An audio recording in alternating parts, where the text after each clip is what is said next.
한 번 줄었는데 그 다음에 그거보다 더 줄어드는 건 굉장히 이상한 일인 거예요. 그러니까 지금 이상한 일이 벌어지고 있는 거예요. 우리나라가 지금 중국으로부터 기술 추격이 심각한 상황인데 상당 부분의 기술은 추월된 상태고요. 축구하고 반도체 빼면 중국이 우리보다 못한 게 없다라고도 진단을 지금 하고 있습니다. 구조적으로 잠재 성장률 자체가 내려오는 현상, 이게 저는 문제라고 생각을 하고,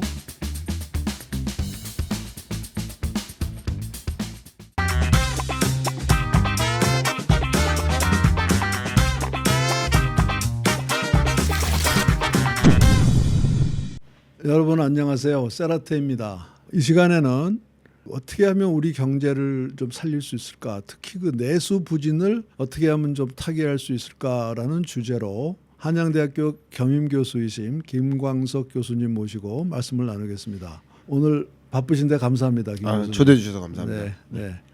통계를 보니까요, 국내 소비가 12분기 연속 마이너스인데요. 한국 경제가 한 70년 역사가 됐는데 소비가 12분기 이상 마이너스인 적은 없었고, IMF 때도 5분기 연속 마이너스인 다음에 회복됐더라고요. 네. 그렇게 볼 때 지금 이게 왜 이렇게 경기 침체가 장기화되고 있을까요? 네, 너무 중요한 질문을 주셨습니다. 명확히 이제 소비 부문이 12분기 연속 마이너스다라는 표현을 해주셨는데, 명확히 어떤 통계가 마이너스인가 말씀드리면 소매 판매액이죠. 소매 판매액이 분기별로 또 월별로도 계산할 수 있겠습니다만 지금 3년 연속 마이너스입니다. 근데 한 개 연만에 줄어도 그건 기이한 일인데, 한 번 줄었는데 그 다음에 그거보다 더 줄어드는 건 굉장히 이상한 일인 거예요. 그러니까 지금 이상한 일이 벌어지고 있는 거예요. 왜냐하면 한 번 줄어들었으면 그 다음에는 그 정도만 유지해도 플러스인데 거기서 또 줄어들고, 또 3년 연속 줄어들었고, 또 25년 올해 들어서도 1, 2, 3월 달 1분기에 소매 판매액 증감을 보면 더 줄었습니다. 또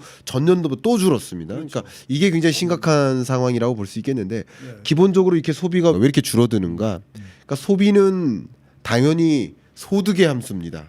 그러니까 소득은 또 고용의 함수거든요. 다시 말씀드리면 고용이 탄탄하면 소득이 안정적이 되고, 그리고 그 소득이 기반이 되면 소비 지출을 할 여력이 있는데, 지금은 소득이 줄어드니까, 소득이 불안정하니까 우리 MZ세대의 표현으로는 통장이라고 합니다. 통장이라고 안 하고 텅텅 비어있는 통장이다라는 의미인데, 통장화되고 있으니까 소비할 여력이 줄어드는 거죠. 근데 왜 소득이 줄어드냐? 실제 소득이 줄어들었냐? 그렇지는 않습니다. 그러니까 우리 소득을 두 가지로 구분해야 되는데, 명목소득과 실질소득으로 나눴을 때 그렇죠. 사실 명목소득은 줄어들지 않았어요. 네. 근데 중요한 건 소득의 증가 속도보다 물가 상승 속도가 더 높았기 때문에, 그렇죠. 실질 소득이 실제로 줄어들고 있습니다. 그러니까 실질적으로 소비할 수 있는 여력은 줄어들고, 첫 번째, 왜? 고용이 불안정하니까 소득이 많이 안 늘고요. 물가 상승 속도보다 소득이 더 많이 안 늘고요. 첫 번째. 그리고 역시 실질 소득이 줄어드는데, 여기에 한 가지, 우리 소비 지출할 여력이 있는데, 소득액 중에서 가처분 소득이 있는데, 그 가처분 소득에는 비소비 지출 항목을 빼는 거예요. 그러니까 절대 소비할 수 없는 품목들을, 소비하지 않을 수 없는 영역을 빼는 건데, 그게 가처분 소득의 개념인데, 절대적으로 소비해야 돼, 우선적으로 지출해야 될 것 중에 하나가 이자 지출이란 말이에요. 근데 22, 23, 24년 동안 금리는 계속 올라갔고, 같은 부채 규모에 의존해도 지출해야 될 이자 지출액은 많아지고, 그럼 소득액에서 절대적으로 이자 지출액을 뺀 나머지 실제 가처분 소득액은 더 줄어드는 거죠. 그러니까 물가 상승과 고금리가 맞물렸고, 고용이 불안정하니까 소득의 절대액은 안 늘고, 이 세 가지가 같이 맞닿으면서 소비 침체 현상이 나타나고 있다. 일단 경기적으로 봤을 때는 이런 흐름하에 놓여 있다, 이렇게 진단해 볼 수 있겠습니다. 그렇죠. 그러니까 임금이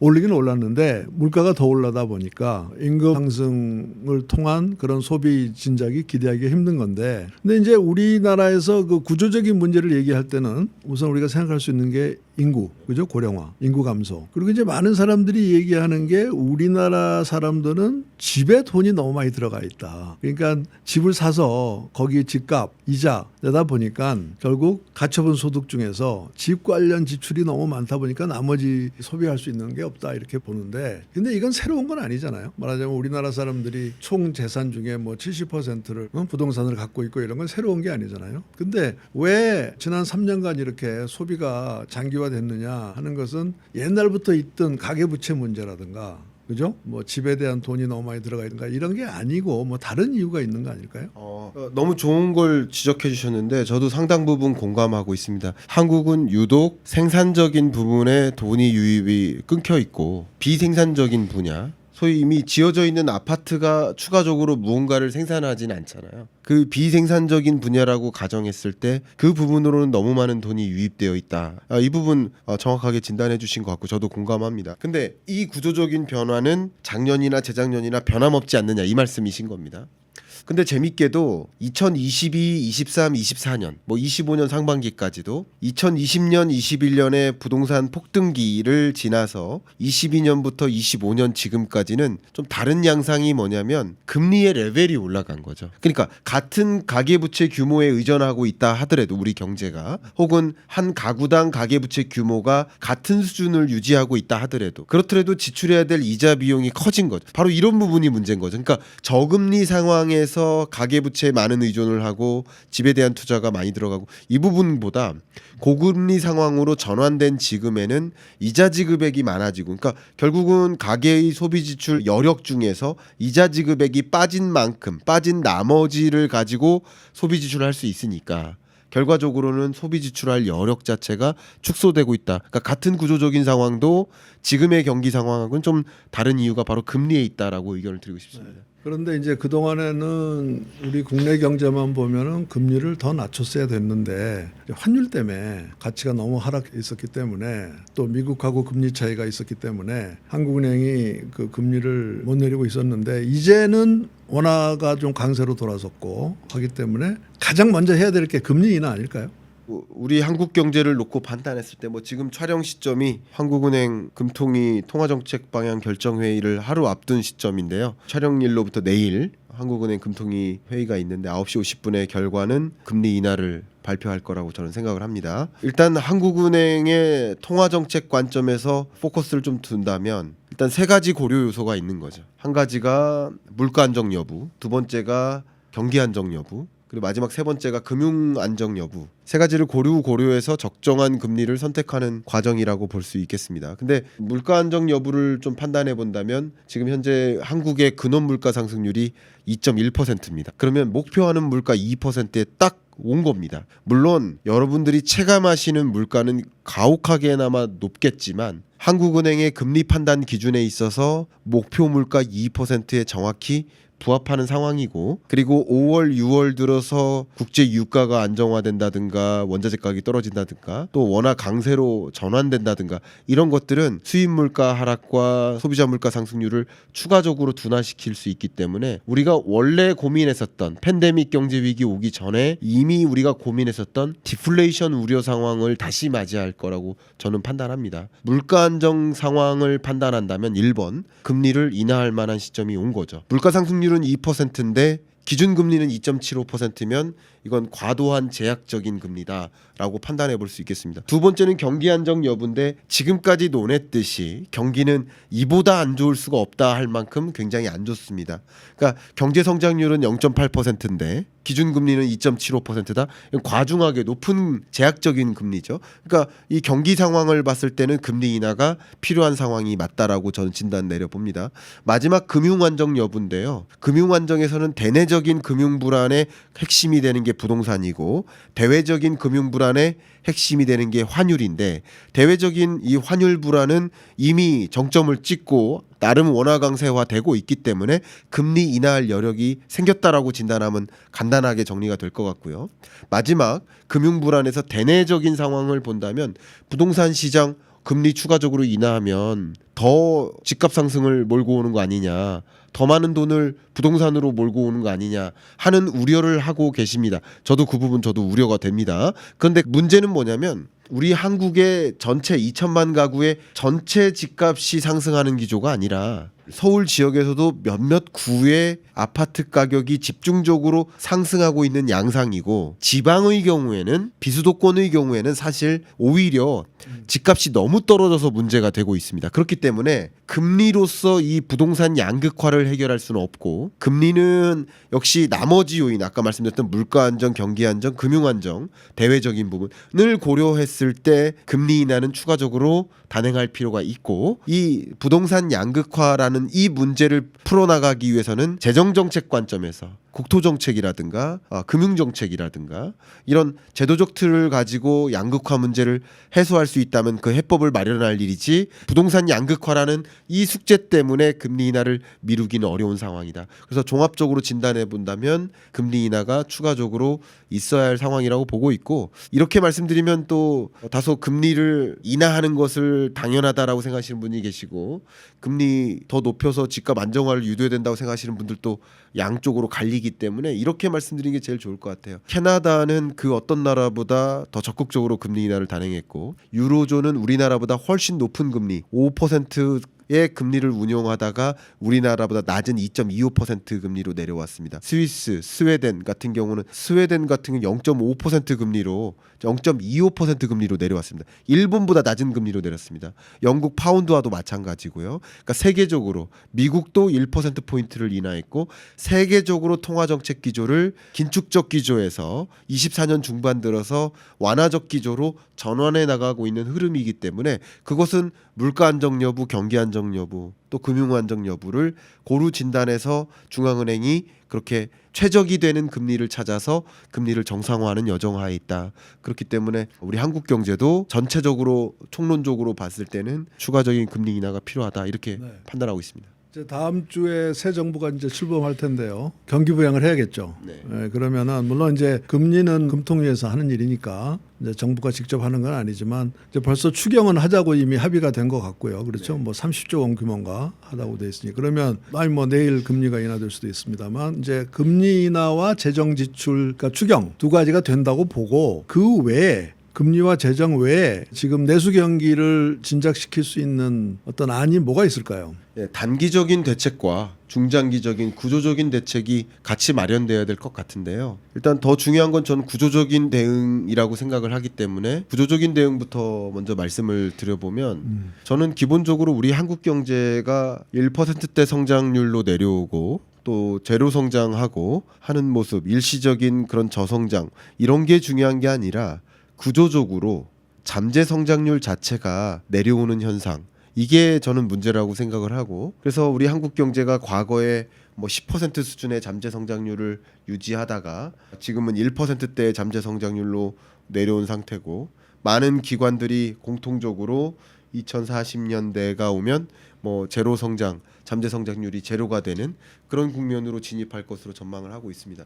그러면 이 잠재 성장률, 예를 들어 2%라고 가정했을 때 이 2%를 구성하는 항목이 세 가지의 레고 블록인 거죠. 하나가 노동 투입, 하나가 자본 투입, 그리고 맨 위에가 총 요소 생산성. 3대 레고 블록을 쌓았을 때 높이가 잠재 성장률이니까, 그러면 이 각각을 컨트롤해야 되는 것이 구조적인 대응 전략이 될 겁니다. 근데 우리가 구조적으로 대응할 수 있는 건 설사 이 두 개의 레고 블록이 쪼그라드는 것을 거절할 수 없다면, 막아설 수 없다면, 맨 위에 있는 총 요소 생산성이라는 이 레고 블록만큼은 더 뚱뚱하게 만들어줄 필요가 있겠다라고 생각을 하고요. 그게 가장 대표적으로 미국이 지금 그렇게 하고 있는 모습인데, 그게 소위 R&D에 더 많은 투자를 하고, 우리나라가 지금 중국으로부터 기술 추격이 심각한 상황인데 상당 부분의 기술은 추월된 상태고요.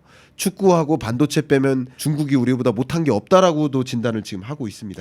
그 정도 상황이니까 지금 우리가 가져가야 될 그 어떤 나라로부터 추격을 불허할 만한 그런 특정 기술 영역을 선정하고 기술 로드맵을 갖추고 그 영역으로의 집중적인 R&D 투자가 진행될 수 있도록 하는 것이 구조적으로 이 생산성 부분을 키움으로써 저성장이 가파르게 진전되는 현상을 또 막을 수 있고, 지정학적으로도 누구도 함부로 넘볼 수 없는, 또 많은 국가들이 우리 한국이라는 나라와 파트너십을 적극적으로 체결해서 함께 가고자 하는 나라로 유인하기 위해서는 역시 우리가 갖고 있는 게 토지도 없고 노동도 없고 다른 무언가 자원도 없고 아무것도 없기 때문에 우리가 선택할 수 있는 것은 기술적 우위다라고 생각하기 때문에 그런 영역에서 더 추가적인 정책적 함의가 좀 집중됐으면 좋겠다. 국가적 어젠다로서 이 부분을 더 가져갔으면 좋겠다 하는 구조적인 대응책을 좀 먼저 말씀드리고 싶습니다. 그 한국이 중국보다 잘하는 게 반도체하고 축구밖에 없다. 그 재밌는 말씀인데, 지금 마지막에 말씀하신데 굉장히 동의를 하는 게 앞으로 한 5년, 길게 보면 10년 안에 AI 투자가 아마 각국의 경쟁력을 많이 좌우할 것 같아요. 근데 AI 투자가 돈이 많이 들잖아요. 데이터 센터 뭐 이런데 GPU 값도 비싸고. 이제 사실 일본은 90년대에 경기 불황이 시작됐을 때 아주 쓸데없는 SOC에 투자를 많이 해가지고 낭비를 많이 해서 경기 부양을 못했거든요. 국가 부채만 늘어나고. 그래서 우리가 여기서 신기술 분야에 투자하는 거는 신산업이죠. 신산업, 신기술에 투자하는 건 이제 필요할 것 같고요. 절대적으로 동감을 하고요. 제가 또 한 가지 아까 잠깐 부동산 말씀하셨는데 한 2년째 지금 부동산 경기가 위축돼 있고 주택 공급이 안 되고 있거든요. 근데 많은 사람들이 이제 내년에는 주택 공급 부족으로 다시 또 주택값이 들먹거릴 수 있다 이런 걱정을 하고 있기 때문에 주택 경기를 부양하기 위해서 다시 말하면 주택 공급을 늘리기 위해서 여러 가지 금융이나 지원책이 좀 필요하지 않을까요? 지금 단계에서 중요한 말씀 주셨습니다. 사실 이제 주택 가격의 지금의 평균 아파트 매매 가격의 흐름도 봐야 되지만 지역별 양극화 현상도 같이 들여다봤을 때 지방의 이 악성 미분양 주택, 그러니까 중공후 미분양이라고 하죠. 악성 미분양 주택 건수가 지속적으로 늘어나는 현상은 우리 경제에 굉장히 위협적입니다. 이 부분은 이루 말할 수 없고요. 특히 1분기 GDP 확보치를 뜯어보면 건설 투자 감소세가 가장 강합니다. 이것은 어쨌든 우리 경제를 계속 위축시키는 경로라고 볼 수 있겠습니다. 기본적으로 지방의 경우에는 적정한 수준으로 부동산 경기의 활성화를 유도하기 위해서 뭐 세제 개편이라든가 이런 정책들도 맞물려야 될 것이라고 보고 있고요. 기본적으로 큰 틀에서 보면 우리 한국 경제는 경기 사이클과 구조적인 사이클을 같이 만났기 때문에 오히려 비수도권의 경우에는 전체 부동산 경기가 상승세로 전환되더라도 비수도권의 상승세를 기대하기 어려울 수도 있습니다. 수도권 집중이라는 인구의 증감보다 더 중요한 인구의 이동 때문이죠. 이런 현상들도 같이 생각해 봤을 때 비수도권의 인구 집중을 유도할 수 있는 비수도권 내에 신산업 집적단지를 조성한다든가 해외 주요 기업들을 이런 지방에 있는 규제 특화 지역으로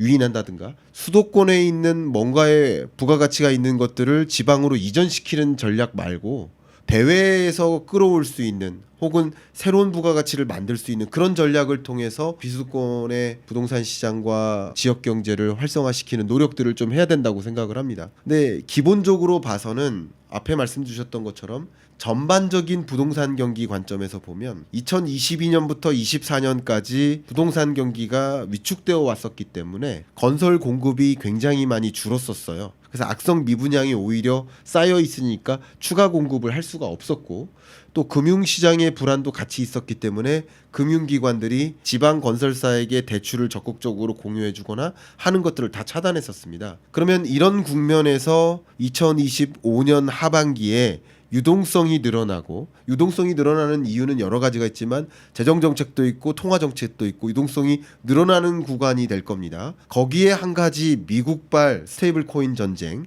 이 스테이블 코인 전쟁은 제가 길게 설명은 못 드리겠지만 스테이블 코인을 적극적으로 발행하는 시점이 6월이 될 거라고 본다면 이게 1대1이기 때문에 1달러는 1코인인 거예요. 그렇기 때문에 발행하는 주체가 스테이블 코인을 투자하는 주체로부터 1달러를 하나씩 받을 때 이걸 운용하는 방법은 미국 국채 매수입니다. 그럼 국채 매입으로 이어지는 만큼 유동성 공급이 이루어지는 겁니다. 그러니까 이런 스테이블 코인 전쟁까지 맞물리면 25년 하반기는 유동성이 급격히 불어나는 시대가 올 수 있습니다. 우리나라 대내적인 상황도 그렇고 대외적으로 봐도 그렇고요. 그러니까 이런 것을 봤을 때 부동산 경기가 전반적으로 또 상승세를 가져올 수도 있는데 그럼에도 불구하고 우리나라만의 구조적인 현상 때문에 지방은 열애가 될 수 있어요. 그러니까 이런 것들도 수도권으로의 편중, 돈의 편중되는 현상도 비수도권으로 물줄기를 이쪽으로 틀어주는 그런 정책들을 마련함으로써 지방 균등 발전이라든가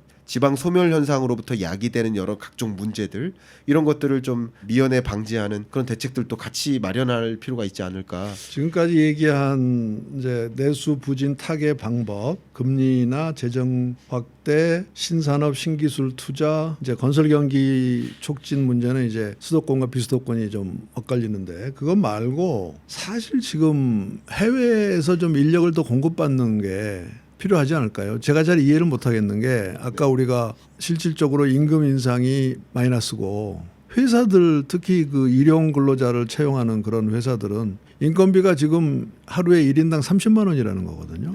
그래서 엄청나게 인건비가 올랐다 그러잖아요. 그런데 또 한편에서는 임금이 실질 임금은 마이너스 성장이다, 뭐 정체돼 있다 이렇게 이제 얘기를 하고 있는데 제가 볼 때는 지금 우리나라가 일용직 같은 그런 일자리는 지금 손이 좀 부족한 것 같아요. 그래서 현재 이제 공식 통계로는 100만 명이라고 그러는데 외국인 근로자가 실제로는 한 150만 명 될 것 같은데 앞으로 한국 경제를 살리려면 인구 감소 문제까지 감안해서 외국인 근로자를 좀 더 적극적으로 우리가 받아들일 필요가 있지 않을까요? 그 사람들이 결국 일자리도 제공해 주지만 또 그 사람들이 오면 소비 진작도 되잖아요. 그래서 그것도 하나의 내수 확대의 정책으로 장기 외국인 체류자 플러스 관광객을 유치하는 거. 그게 굉장히 필요한 정책 같은데. 뭐 전적으로 동의합니다. 그 앞서 말씀드렸던 것처럼 잠재 성장률이 둔화하고 있는 이 배경 중에는 노동 투입, 자본 투입도 쪼그라들고 있다라고 말씀드렸고 이것도 각각을 덜 쪼그라들도록 쪼그라드는 속도를 좀 더 둔화시키도록 하는 그런 방법 중 특히 노동 투입이라는 부분에서 인구 감소와 생산 연령 인구가 감소하는 이런 움직임에서 나름 이 쪼그라드는 속도를 저지하기 위해서는 여러 가지 또 정책들을 논할 수 있겠지만 그 정책 예를 들어 한 10가지가 있다라고 한다면 그중에 한 가지가 외국인 인력을 적극적으로 유치하는 것 그라고 볼 수 있겠습니다. 의견을 드리면 OECD 회원국 중에서 우리나라가 외국인 유입 속도가 가장 빠릅니다. 속도가 빠르지만 전체 노동력에서 외국인 노동력이 차지하는 비중으로는 OECD 회원국 중에서 아직 제일 낮아요.